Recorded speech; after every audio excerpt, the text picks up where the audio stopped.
I never wanted to be rich. Growing up, my parents taught me the value of hard work and humility. Dad ran a small diner, and Mom helped out while also working as a teacher's assistant. We weren't poor, but we weren't wealthy either, just comfortable enough to be happy.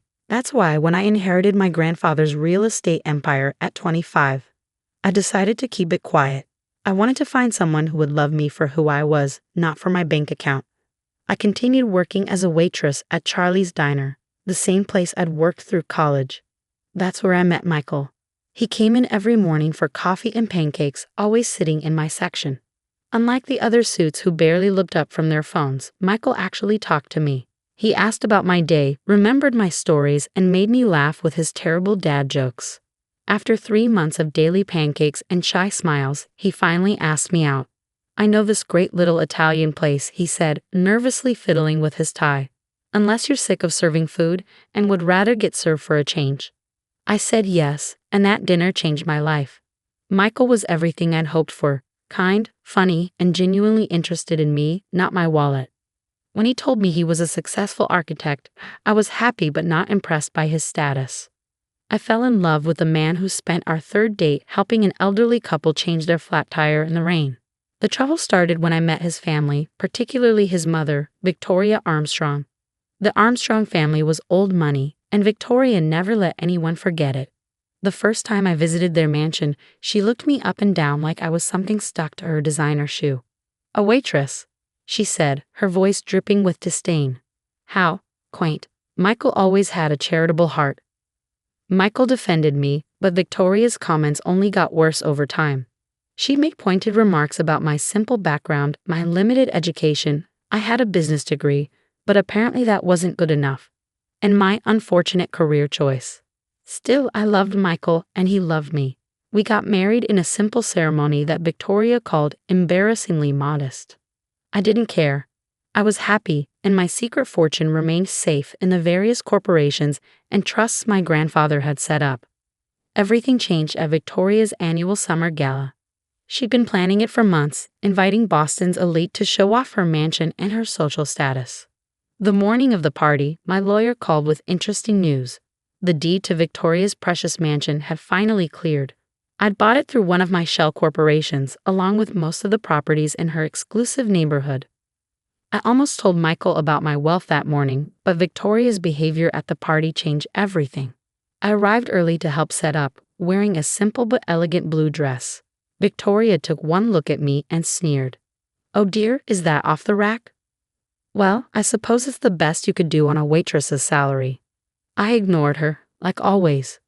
The party started, and Victoria's mansion filled with Boston's wealthy and powerful. I recognized most of them, not as their waitress, but as their landlord through various property holdings. They just didn't know it. The humiliation came during Victoria's speech. She stood on the grand staircase, champagne in hand, and began thanking everyone for coming. Then she spotted me trying to blend into the crowd. "Oh, and let's not forget our special guest," she said, her voice carrying across the marble foyer. "My son's wife, the waitress. You know, sometimes I think Michael married her just to spite me. I mean, what else could a successful architect want with a girl who serves pancakes for a living?" The crowd laughed. Some looked uncomfortable, but no one spoke up. Michael was stuck in traffic, running late. I was alone. Perhaps she thought marrying my son would be her ticket to a better life. Victoria continued, clearly drunk on both wine and attention. "But darling, you'll always be what you are. A worthless waitress playing dress-up in our world." I felt hundreds of eyes on me. Victoria's words hung in the air, sharp and cruel. But instead of crying or running away, I smiled. A calm, knowing smile that seemed to unnerve Victoria slightly. "Thank you for your hospitality, Victoria," I said quietly. "I'll see myself out." As I walked to my car, I pulled out my phone and called my lawyer. "John, remember that renovation clause in the new rental agreement? Let's put it into action, first thing tomorrow morning." I drove home to wait for Michael, knowing that Victoria's perfect world was about to crumble. The next morning would bring a surprise that would wipe the smug smile off her face forever. When Michael finally got home that night, I was sitting in our kitchen, waiting. He rushed in, looking devastated. "I heard what happened," he said, pulling me into a hug. "I'm so sorry, Mom was completely out of line. I'll talk to her, make her apologize. I shook my head, fighting back tears, not from sadness, but from the weight of what I was about to reveal. Michael, there's something I need to tell you. Something I should have told you long ago. But before I could continue, my phone buzzed. It was John, my lawyer. Everything was ready for tomorrow morning. Victoria's perfect world was about to be turned upside down, and for the first time since I'd met her, I couldn't wait to see my mother-in-law. The next morning dawned bright and clear. I woke up early, my heart racing with anticipation. Michael had already left for an important client meeting, unaware that today would change everything. I dressed carefully in a crisp business suit, no more waitress uniform, no more hiding. At exactly 9 a.m., 3 black SUVs pulled up to Victoria's mansion.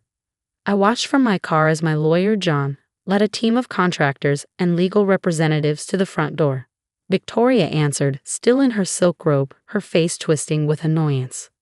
"What is the meaning of this?" she demanded. John smiled professionally. "Mrs. Armstrong, I represent Boston Heritage Properties. As your new landlord, we're here to inform you that we'll be beginning extensive renovations on this property, effective immediately." Victoria's face went pale. "Landlord? This is absurd. I own this house." "Not anymore," John replied, handing her a thick envelope. "The property was purchased last month by my client. As per the agreement your lawyer signed, you're now renting with a mandatory renovation clause." "This is impossible," Victoria screeched. Who dares to?" That was my cue. I stepped out of my car and walked up the marble steps, enjoying the way Victoria's eyes widened in disbelief. "Hello, Victoria," I said calmly. "Surprise." She staggered back, gripping the doorframe. "You? But you're a waitress." I smiled, thinking of my grandfather and everything he taught me about business. "I am many things, Victoria. A waitress, yes. I'm also the owner of this house, most of the properties in this neighborhood, and about 60% of the commercial real estate in downtown Boston." The contractors started moving in equipment as Victoria stood frozen in shock. "The renovation will take about 6 months," I continued, "during which time you'll need to vacate the premises.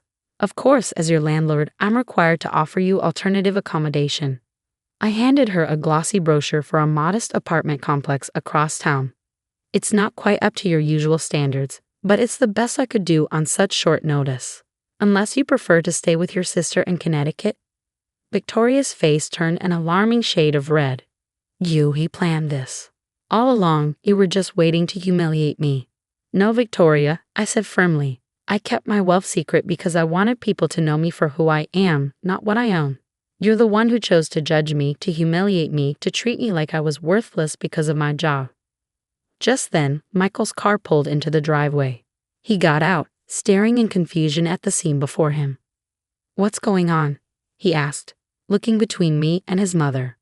Victoria launched into a hysterical explanation, but I held up my hand. "Michael, remember what I tried to tell you last night? It's time you knew the truth." Over the next hour, sitting in what was now technically my living room, I told my husband everything. About my grandfather, the inheritance, why I kept it secret. Michael listened quietly, his expression unreadable. "So all this time," he said finally, "you were worried I might want you for your money?" I nodded, tears forming in my eyes. "I loved you for who you are, Michael. I wanted to be sure you loved me for who I am too." He pulled me into a tight hug. I fell in love with a kind, hard-working waitress who always had time to help others and never looked down on anyone. Finding out she's also a secret real estate mogul doesn't change anything except maybe where we go for vacation. Victoria, who had been unusually quiet, suddenly found her voice. "Michael, can't you see? She deceived us. She made fools of us." Michael turned to his mother, his expression hardening. "No, Mom, you made a fool of yourself. All those times you mocked and belittled my wife, you showed everyone exactly who you are. The only difference is now they know who she is too." Over the next few weeks, Victoria's perfect world crumbled. The renovation forced her to move to the apartment I'd offered. Her sister mysteriously had no room for her. Her social circle buzzed with the news that the waitress they'd all laughed at was actually their landlord. But the real change came 3 months later. I was leaving Charlie's Diner after my usual Saturday morning shift. Yes, I still worked there, because I loved it, when Victoria walked in. She looked different, humbler. I've been doing a lot of thinking, she said quietly, about who I am, about how I treat people. I owe you an apology. I studied her face, seeing genuine remorse for the first time. Would you like some coffee? I asked. I make a pretty good cup for a worthless waitress. She flinched at her own words being thrown back at her. I deserve that. I deserve all of this. I miss my son, and I know that means making things right with you first. I poured her a cup of coffee and sat down across from her. You know, Victoria, the renovation clause doesn't actually require you to move out. I just wanted you to understand what it feels like to have your world turned upside down by someone else's judgment. She stared at me, realization dawning. You mean? You can move back into the mansion once you've learned to treat people with respect, regardless of their job or bank account. Real respect, not just politeness because I'm your landlord. Victoria took a shaky breath. I'd like that. And maybe you could teach me how to make those pancakes Michael loves so much. I couldn't help but smile. We'll start with coffee basics and work our way up. That day marked a new beginning. Victoria did move back into the mansion eventually, but not before spending 6 months working part-time at the diner with me. She learned every employee's name, their stories, their dreams. She learned that worth isn't measured by wealth or status, but by how you treat others. Michael and I moved into a penthouse downtown, but we kept our modest apartment too. I continued working at the diner because it reminded me of who I was and what really mattered. My grandfather's legacy wasn't just the real estate empire he'd built. It was the values he taught me about hard work, humility, and treating everyone with dignity. Every Sunday now, Victoria joins us for brunch. She makes the coffee herself, and nobody cares that it's not quite as good as mine. What matters is that she finally understands. True worth isn't about owning a mansion. It's about being the kind of person who deserves to live in one. As for me, I'm still that waitress who serves pancakes with a smile. I'm also a wife, a businesswoman, and now, surprisingly, a mother-in-law's teacher in the art of humility. But most importantly, I'm myself. And that's worth more than all the mansions in Boston. The annual Chin family dinner at Le Maison d'Or was a celebration of scientific prestige. Crystal glasses caught the light while white-gloved waiters carried plates that cost more than my monthly lab supplies. My sister Victoria adjusted her research director badge while Dad touched his Nobel medallion pin, a reminder of his groundbreaking work in immunology. I checked my phone briefly as another message from my research team lit up the screen. Tomorrow's announcement would transform oncology, but for now I let them bask in their perceived scientific superiority. Still working in that little lab, Rachel? Victoria's voice dripped with false concern. I tucked my phone away, thinking of the revolutionary treatment running through clinical trials. The research is progressing well. Research? Mom sighed, touching her designer glasses. Darling, you had a position waiting at Princeton. Your sister runs the largest cancer research center on the East Coast. Your father won a Nobel Prize. And you're playing with test tubes in a basement. Actually, I'm developing new treatment protocols, I corrected, watching the time. 16 hours until the Nobel Committee's announcement. Victoria laughed, her diamond bracelet catching the light. Protocols? Please. Real research happens in major institutions. When was the last time you even published a paper? Last month, actually. Though they didn't need to know it was under a pseudonym to protect our breakthrough.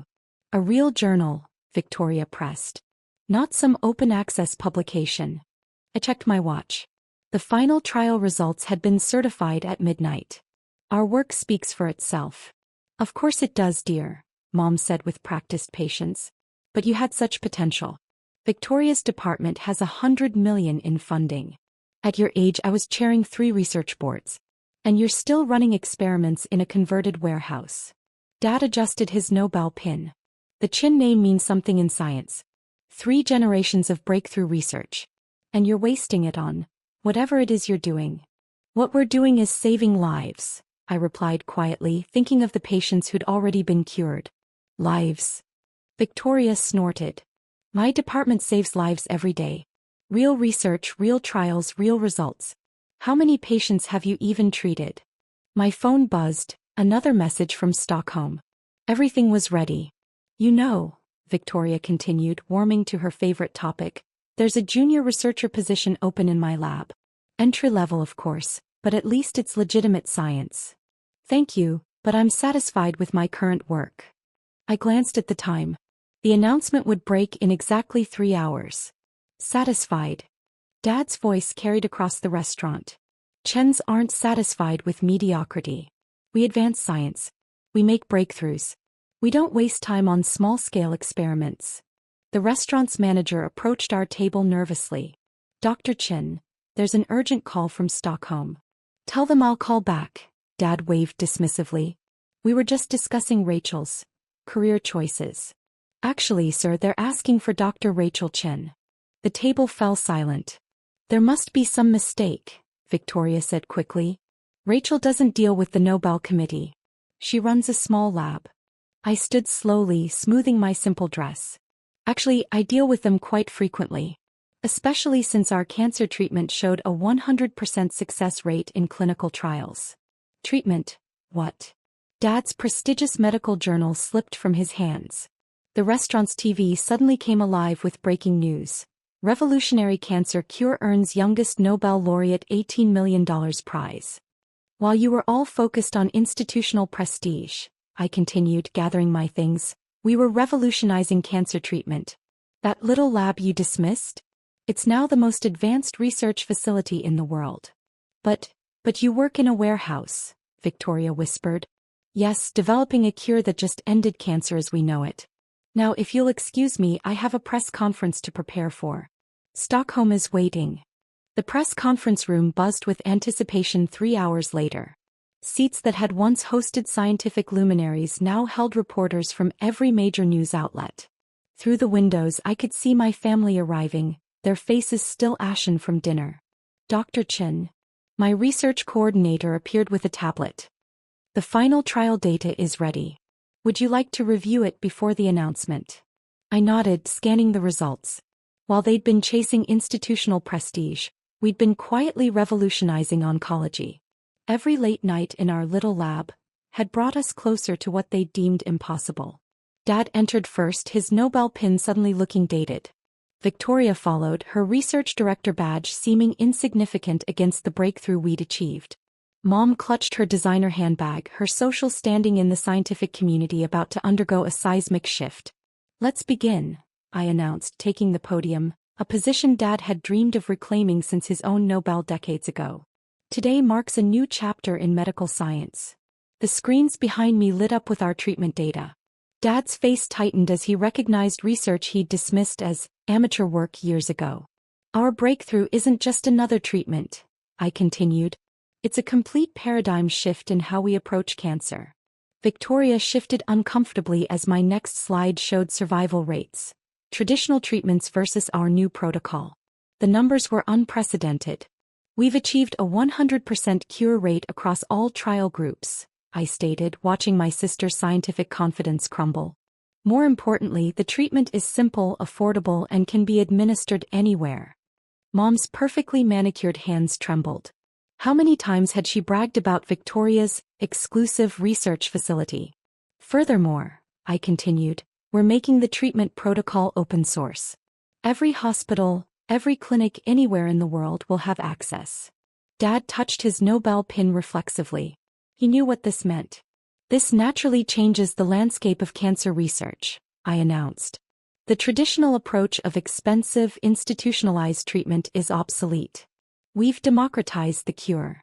But major institutions have always, Victoria started, had a monopoly on breakthrough research? I finished. That ends today. Our data shows better results from our little lab than all major cancer centers combined. The reporters and the world watching via live stream nodded in understanding. They'd seen the results. Questions? I asked, knowing there would be many. Dad raised his hand slowly, his scientific authority visibly diminishing. The research methodology is fully documented, I cut in. Every step, every trial, every result verified by independent labs worldwide. Victoria's face flushed. You can't possibly have achieved this in a warehouse. You're just a scientist who cured cancer, I corrected. The treatment works, Victoria. It works better than anything your $100 million lab has ever produced. Mom found her voice. But the Chin research legacy will be stronger than ever, I assured her. Just not in the way you imagined. Our legacy won't be measured in institutional affiliations, but in lives saved, all lives, not just those who can afford expensive treatments. The presentation continued for another hour. I outlined the treatment protocol, the mechanism of action, and the implementation strategy. With each detail, I watched my family's scientific worldview shatter. After the conference, Victoria lingered, staring at the survival rate data. These numbers, they're real? Very, I replied, gathering my notes. That little lab you mocked? It just changed medical history. And my research center? We'll need to adapt, I said firmly. Science isn't about prestige anymore, Victoria. It's about results. Dad approached next, fingers still touching his pin. Major institutions have always led medical research. Major institutions have led us to focus on profitable treatments while ignoring simpler solutions, I corrected. That ends now. We're still respected scientists, he protested weakly. And I'm still working in a warehouse, I reminded him. One that just produced the biggest breakthrough since penicillin. Interesting how that worked out, isn't it? Mom tried one last time. The scientific community is already implementing our protocol, I finished. Those experiments you ridiculed, they've revolutionized cancer treatment. Every major hospital is preparing to use our method. The press room slowly emptied, leaving my family staring at the data screens. Their prestigious research world had been upended by the daughter they dismissed as playing with test tubes. The Nobel ceremony is next week in Stockholm, I announced, heading for the door. Don't be late. When, Dad? You might want to update your pin. The new ones say, Chin Cancer Cure Team. I'll have one sent to your office. 6 months later, I stood in my expanded research facility, no longer a warehouse, but a gleaming campus dedicated to democratizing medical breakthroughs. The space that had once been mocked as a little lab now housed the world's most innovative research teams, all focused on replicating our approach to other diseases. My phone buzzed, another message from Victoria, her 8th this week. Like the others, it could wait. Family dynamics had become secondary to transforming global healthcare. Dr. Chin, my lead researcher, appeared on the smart glass. The global implementation data is in. Cancer mortality rates have dropped 97% in participating countries. I nodded, reviewing the holographic statistics floating before me. Traditional cancer centers were rapidly becoming obsolete. The amateur work had proven what I'd known all along: breakthrough science didn't need prestigious addresses. Also, she added, your father's research institute requested another meeting about collaboration. Of course they did. Since the Nobel announcement, Dad had been desperately trying to align his work with our methodology. His prestigious facilities now seemed outdated compared to our innovative approach. Schedule them for next month, I decided, after we announced the autoimmune breakthrough. The door opened, admitting Mom in her newly acquired scientific advisory board outfit. Rachel, darling, these results are extraordinary. Just the beginning, I replied, manipulating a molecular model of our next cure. Wait until you see what's coming. She looked at the teams below working with our new methods. We never understood what you were building, did we? No, I said. You cared more about prestige than the future of medicine. Your sister. Mom hesitated. Victoria's center is struggling. Change is hard, I replied. But she's welcome to join our fellowship. The intercom buzzed. Dr. Chin? Who is ready for your keynote? In the hall, my family sat with global leaders. Victoria wore a visitor's badge. Dad clutched his old Nobel pin. Let's begin, I said, activating the hologram. Topic: democratizing medical breakthroughs. Data filled the room, proof of our success. Old hierarchies held us back. By sharing knowledge freely, we achieved what institutions couldn't. Victoria stopped writing, her achievements fading beside ours. Dad's hands shook as the numbers showed traditional methods failing. Next quarter, I announced, we launched the Global Research Initiative. Free access to our methods for any lab. Mom's calm cracked. She had once mocked my simple work. Questions? I asked. Silence. Then Victoria raised her hand. Yes, Dr. Chin? Your methods, could you teach me? I want to learn. I saw real curiosity in her eyes. Of course. Science means sharing, collaborating, saving lives. My team smiled at the irony. Afterward, Dad stayed. Rachel, your work is saving more lives than my career ever did. That's why it's free, I said. Science isn't prestige, it's impact. Later in my office, I watched researchers build the next breakthrough. Our little lab had become a global beacon. My phone lit up. Chin Protocol transforms global healthcare. I smiled, remembering Victoria's old sneer, playing with test tubes. We had changed everything. Open treatments, free protocols, new methods. Tomorrow, another breakthrough. Tonight, I looked at the lab, stronger than any institution. Modern science isn't awards or titles. It's lives saved. By that measure, my little lab had changed the world.